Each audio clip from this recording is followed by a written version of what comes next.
Hey everyone, Jimmy here, just reminding you to click like and subscribe and leave a comment about what you'd like to see me cover next.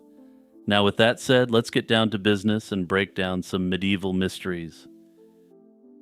It's January in the year of 1077, and the world is frozen.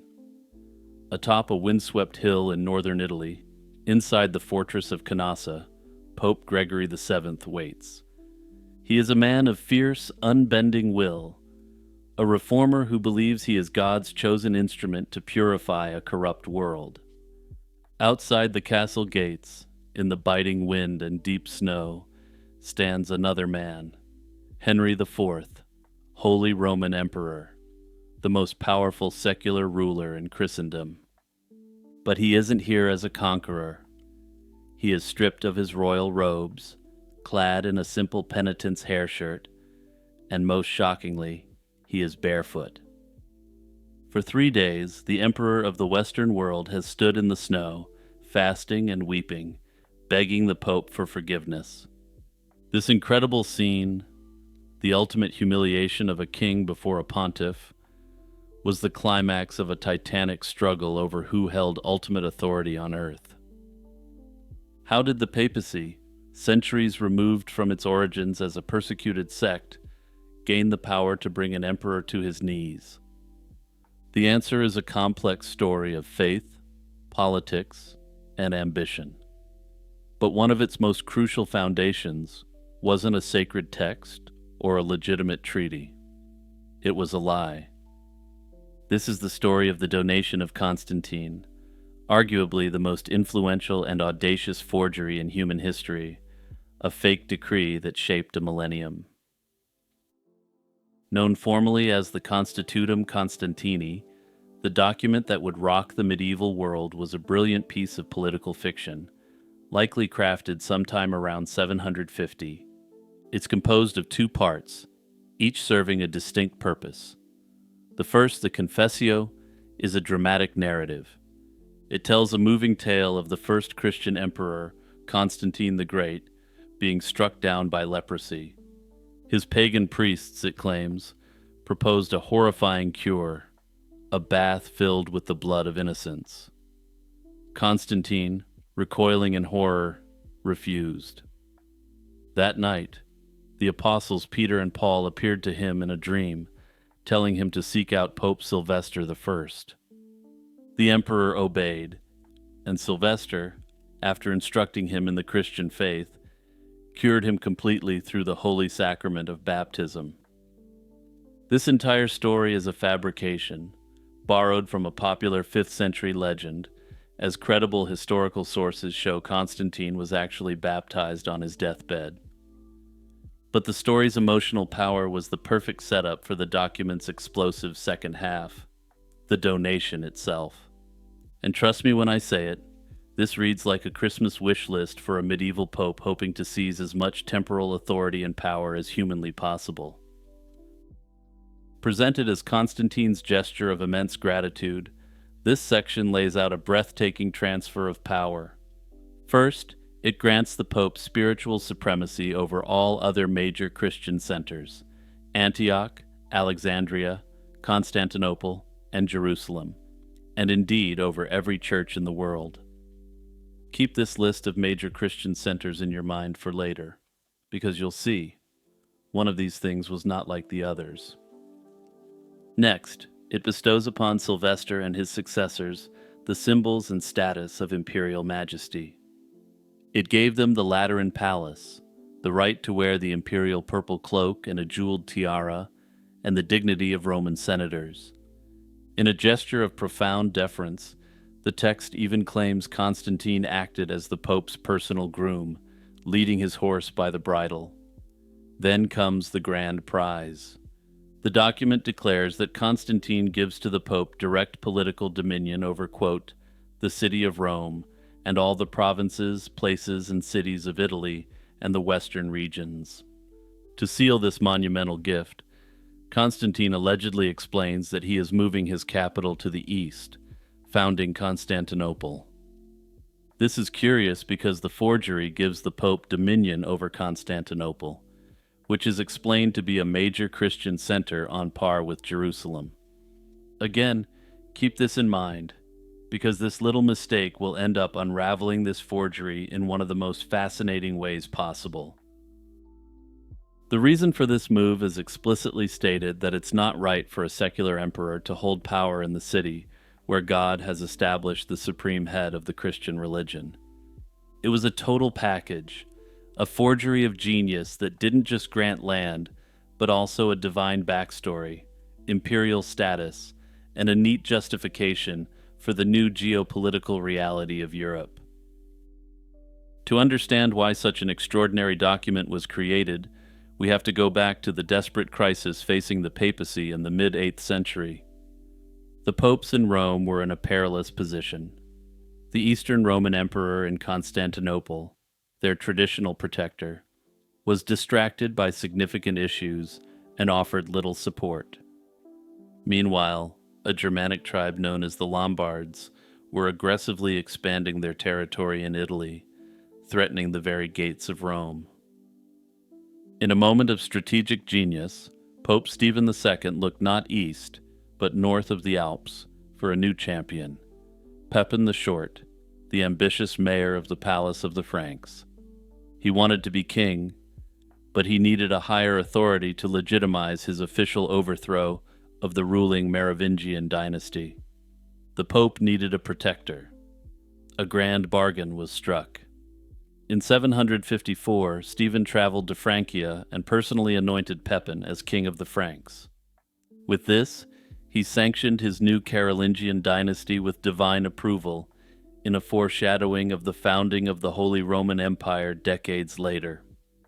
In return, Pepin marched his army into Italy, crushed the Lombards, and gave the conquered territories to the Pope. This donation of Pepin was the historical event that created the Papal States, lands the popes would rule for the next 1,100 years.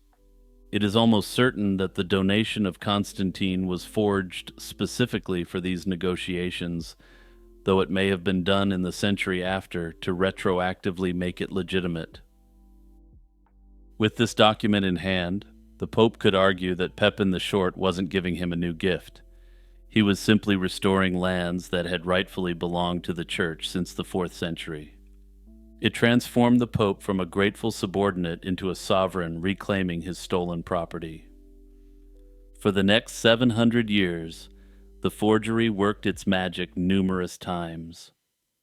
In 1054, it played a direct role in the Great Schism, the final split between the Catholic West and Orthodox East.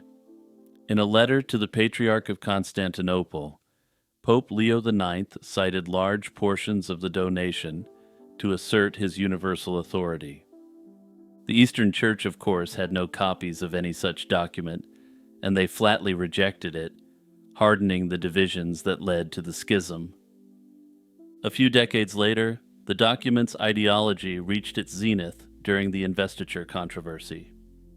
The Pope cited this document as giving him the authority to choose and install bishops, as well as depose kings, and most controversially, even the Holy Roman Emperor himself. Notably, in the understanding of the time, the Holy Roman Emperor was seen as the temporal equivalent to the Pope.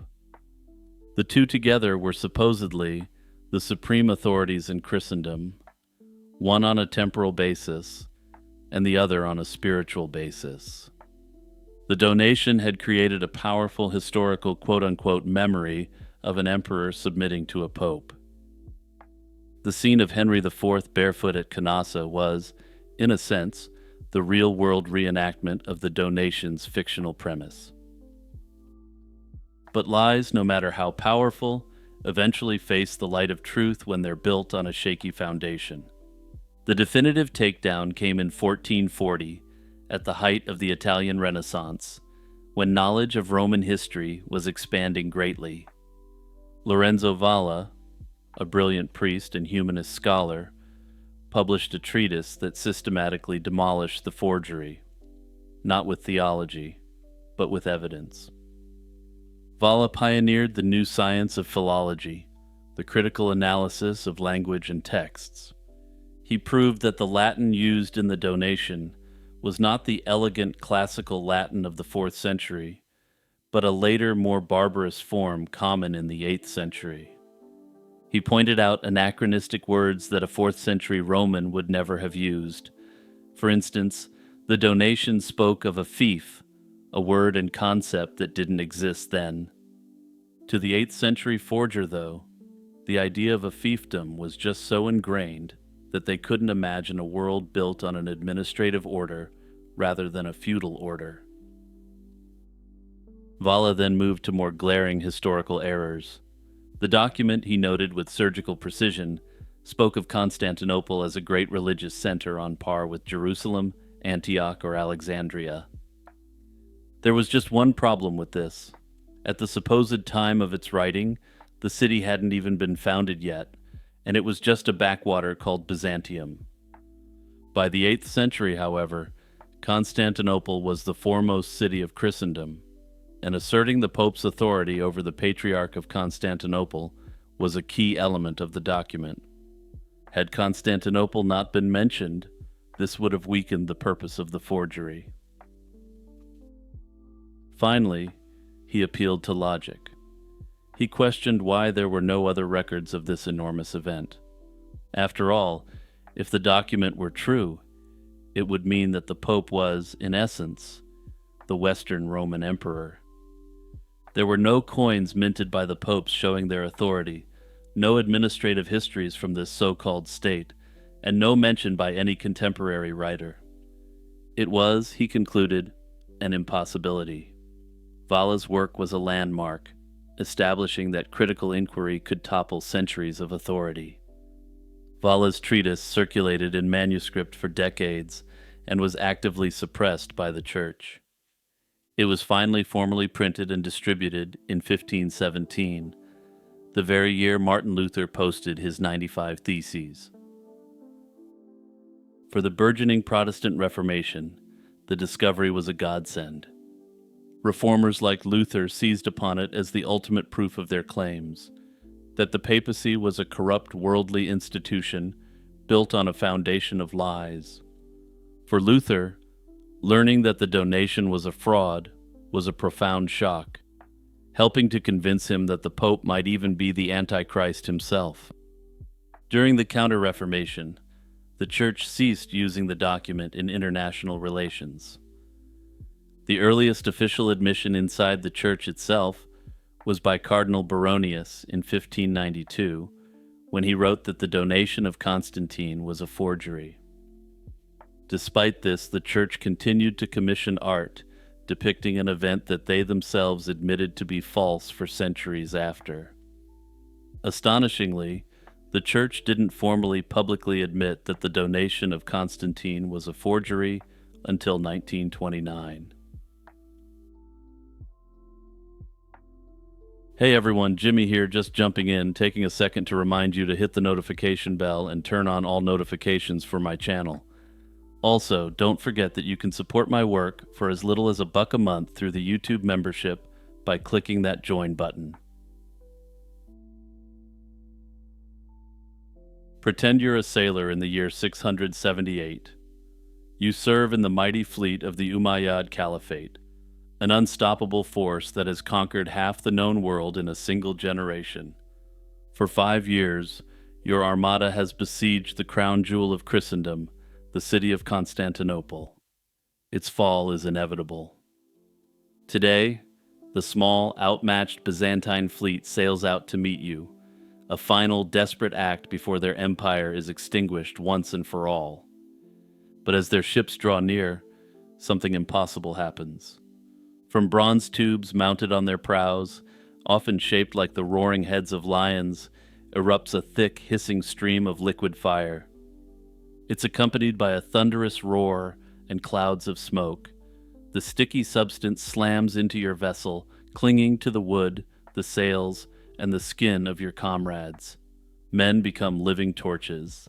Then comes the true horror. As sailors douse the flames with buckets of seawater, the fire doesn't die. Panic erupts. Men leap into the sea to escape the flames, only to find the water itself ablaze. Preferring to drown, rather than be consumed by this inferno. This was the world's introduction to Greek fire, a weapon so terrifying it felt as if the very fires of hell had been unleashed. The emergence of this revolutionary weapon couldn't have come at a more critical moment. By the mid-7th century, the Eastern Roman Empire was on the brink of collapse. Exhausted by decades of war with the Sassanid Persians, it faced an existential threat from the lightning-fast expansion of the Arab caliphates. The vital provinces of Syria, Palestine, and Egypt had already fallen, and now massive Arab fleets were at the gates of Constantinople, threatening the heart of the empire. The survival of the city, and arguably the entirety of the future of Western civilization, hung by a single increasingly tenuous thread. It was in this desperate hour that Greek fire turned the tide. And just a quick note on its name: while the Eastern Roman Empire is now known as the Byzantine Empire, this name wouldn't have been familiar to the people at the time. These people referred to their empire as the Roman Empire and referred to themselves as Romans. During the great Arab sieges of the 7th and 8th centuries, the Roman navy, though often outnumbered, used the weapon to annihilate the attacking fleets. They secured victories that have been cited as a prime reason for the eastern portion of this ancient empire's long survival. But the true nature of this weapon has long been debated by historians and those who actually saw it in action themselves. The traditional story, recorded by the chronicler Theophanes the Confessor, credits its invention around 672 to a man named Callinicos. According to him, he was a Hellenized Jewish architect who fled to Constantinople from Heliopolis in Syria after it was overrun. However, modern historical consensus has added a crucial layer of nuance to this tale. Theophanes himself mentions Byzantine ships equipped with fire-projecting siphons before Callinicos' supposed arrival. This suggests that Greek fire wasn't a singular invention born in a flash of genius. Instead, it was more likely the culmination of centuries of Hellenistic knowledge in chemistry and engineering, possibly inherited from the great scientific schools of Alexandria. Callinicos' true contribution was potentially perfecting an existing incendiary formula, or perhaps it was something even greater than this. Some historians have speculated that he engineered the complex delivery system that transformed it from a localized threat into a decisive, battle-winning superweapon. While its exact formula was a state secret so closely guarded that it was ultimately lost to history, modern scholarship and experimental archaeology have pieced together a compelling picture. The overwhelming consensus is that Greek fire was a petroleum-based mixture. Its main ingredient was almost certainly crude oil, or a distilled variant like naphtha, which the Byzantines could readily access from natural wells around the Black Sea. This base was likely mixed with other ingredients to enhance its terrifying properties. Pine resin was probably added as a thickening agent, making the liquid sticky and ensuring it would adhere to any surface it touched. Other potential additives include sulfur and, most intriguingly, quicklime. The addition of quicklime, or calcium oxide, is a key theory because its violent, heat-generating reaction with water could have provided a self-ignition mechanism. This provides an explanation for the legend that the substance was actually ignited by contact with water, rather than simply spreading on water. However, the secret to Greek fire's success wasn't just its chemical composition. Its true genius lay in the fact that it was a complete weapon system, a synthesis of chemistry, engineering, and tactical doctrine that enemies found impossible to replicate. The primary platform for this system was the dromon, a specialized, fast-moving Byzantine galley. These galleys were purpose-built for combat in the eastern Mediterranean Sea and were highly maneuverable. Hidden below the decks of these ships was the heart of the weapon. There was a complex apparatus that likely consisted of a brazier to preheat the volatile liquid, a bronze pump to pressurize it, and a nozzle mounted on a swivel on the prow. This machinery allowed a highly trained and sophisticated crew to project a continuous, aimed stream of fire over distances of up to 50 feet. The technology was also remarkably adaptable. Emperor Leo VI himself is credited with inventing the Kyrosophon, a portable, handheld version that functioned as an early flamethrower. Now, just a quick note on this. The emperor himself drafted a military treatise called the Tactica, where he himself claimed that he invented this item.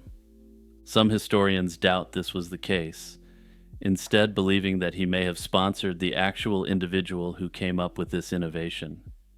That said, the emperor himself is our only source whatsoever on the invention of this. The historians who doubt this are likely doing so on the basis that an emperor wouldn't have time to devote to the research and engineering required for such an invention. This weapon was extremely devastating against siege towers and tightly packed enemy formations.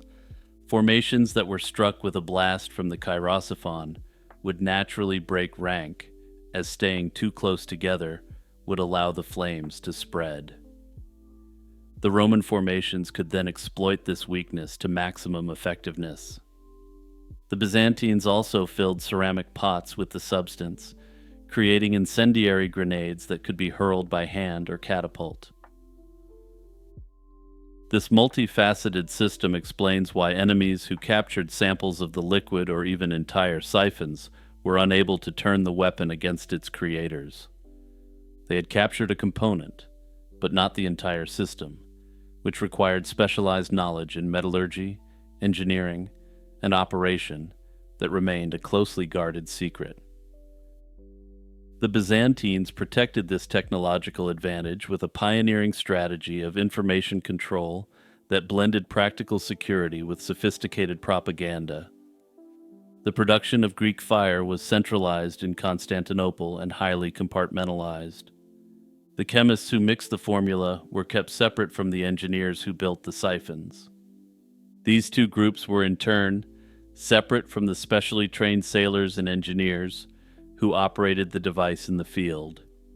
This ensured that no single captured individual could betray the entire system. To reinforce this practical security, the state cultivated a powerful origin myth.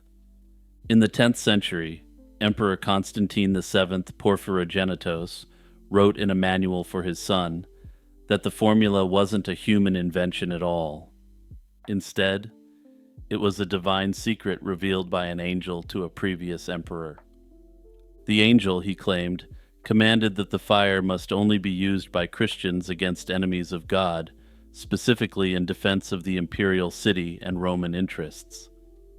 This narrative transformed technological theft into an act of profound sacrilege, a sin against God himself, creating a powerful religious and psychological deterrent against betrayal. That said, modern historians believe it was the compartmentalization element that was much more effective in keeping the reality of Greek fire under wraps. Ultimately, the flame of this legendary weapon was extinguished not on the battlefield, but by the slow decay of the empire that created it.